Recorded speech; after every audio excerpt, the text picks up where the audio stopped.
Здравствуйте, с вами вечерний обзор от Инвесткафе. Ближе к завершению торгов в среду 5 марта ключевые российские фондовые индексы показывают умеренно положительную динамику. Так, номинированный в рублях индекс МФБ прибавляет чуть менее 0,1%, а доллар РТС растет чуть более чем на 0,3%. Некоторое давление на российские фондовые индексы оказывает внесение в Украинскую Раду законопроекта о вступлении в НАТО и ожидание заявлений на завтрашнем заседании Совета Россия-НАТО. На валютном рынке еще со вчерашнего дня продолжается укрепление рубля к основным валютам. На мой взгляд, в последние 3 месяца курс рубля утерял практически всю связь с фундаментальными факторами. Основное влияние на курсообразование сейчас оказывает не, к примеру, темпы роста отечественной экономики или состояние торгового и, соответственно, платежного баланса, а спекулятивные факторы. Под спекулятивными факторами ослабления рубля я понимаю бегство капитала в качестве на фоне сокращения ФРС США объемов покупок ипотечных и государственных облигаций QE3, которая в последние дни многократно усилилась из-за обострения политического кризиса в Украине.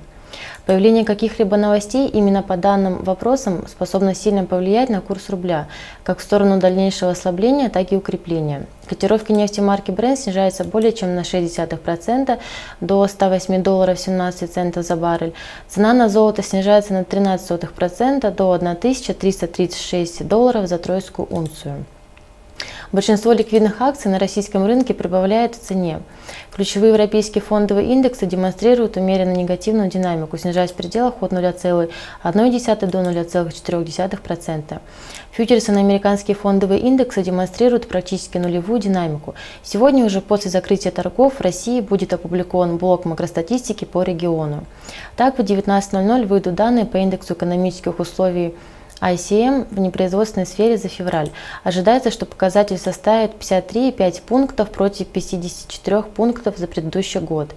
Данные по запасам нефти за неделю от EIA будут опубликованы в 19:30.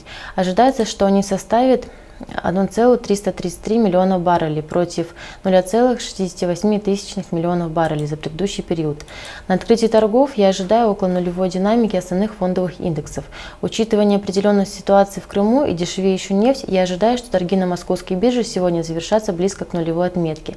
Индикатор настроения рынка Инвесткафе находится на отметке 5,5 балла из 10. С вами была эксперт от Инвесткафе Анастасия. Всем хорошего вечера.